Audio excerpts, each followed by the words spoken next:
बच्चों, आज मैं तुमसे वही बात कहने आया हूँ जो खुद भगवान श्री कृष्ण ने अर्जुन से कही थी।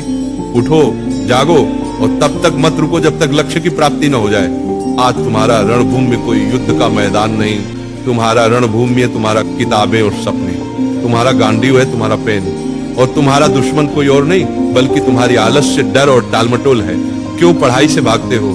जरा सोचो, जब भी किताब खोलते हो नींद क्यों आती? क्यों मोबाइल उठाते ही दिमाग तेज हो जाता है लेकिन किताब खोलते ही भारी लगने लगता है? क्योंकि तुम्हारा मन आसान रास्ता चुनता है। मन हमेशा कहेगा चलो बाद में पढ़ लेंगे, अभी आराम करो। लेकिन गीता कहती है आत्मा ही मनुष्य का मित्र है और आत्मा ही मनुष्य का शत्रु है। मतलब क्या? अगर तुम मन को कंट्रोल कर लो तो वही तुम्हारा सबसे बड़ा साथी है, लेकिन अगर मन ने तुम्हें कंट्रोल कर लिया तो वही तुम्हें बर्बाद कर देगा। अर्जुन भी डरा हुआ था। उसने कहा, हे माधव, मैं नहीं लड़ सकता, मेरा मन विचलित है। श्री कृष्ण ने कहा, हे पार्थ, उठो, तुम्हारा कर्तव्य युद्ध करना है और युद्ध से भागना अधर्म है। अब सोचो, अर्जुन को कुरुक्षेत्र का युद्ध जीतना था और तुम्हें अपनी पढ़ाई का युद्ध जीतना है। अर्जुन अगर मैदान से भागता तो इतिहास उसे कायर के रूप में याद करता। अगर तुम पढ़ाई से भागते हो तो आने वाली पीढ़ियां तुम्हें हारने वाले के रूप में जानेंगी।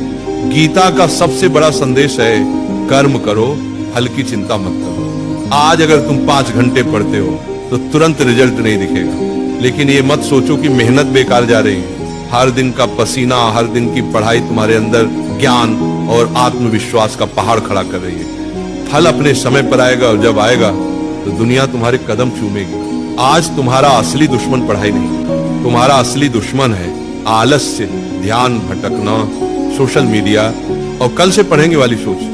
गीता कहती है संयम ही सच्ची विजय है। अगर तुम अपने दिमाग को मोबाइल से हटाकर किताबों पर टिकाना सीख गए तो तुम वही विद्यार्थी बन जाओगे जिसे देखकर लोग कहेंगे ये लड़का भगवान की दी हुई मिसाल है। याद रखो, अर्जुन ने युद्ध इसलिए जीता क्योंकि श्री कृष्ण उसके साथ थे। तुम्हारे पास भी श्री कृष्ण है, तुम्हारे गुरु, तुम्हारी किताबें और तुम्हारा विश्वास।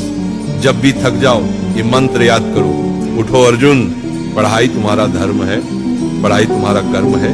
तुम्हारा धर्म अभी सिर्फ एक है, पढ़ाई। बाकी सब इंतजार कर सकता है लेकिन समय नहीं। वक्त निकल गया तो कोई गुरु तुम्हें नहीं बचा पाएगा। अर्जुन ने मैदान में खड़े होकर कहा था, हे माधव, अब मैं तैयार हूं, अब मैं अपने धर्म का पालन करूंगा। आज तुम भी वही कहो, हे प्रभु, अब मैं आलस्य से लड़ूंगा, अब मैं किताबों को अपना धर्म मानूंगा। आज से तुम पढ़ाई से भागोगे नहीं, आज से तुम किताब को दुश्मन नहीं बल्कि सबसे बड़ा मित्र मानोगे। आज से तुम वही विद्यार्थी बनोगे जिसे देखकर माँ बाप की आंखें गर्व से भर जाएंगी।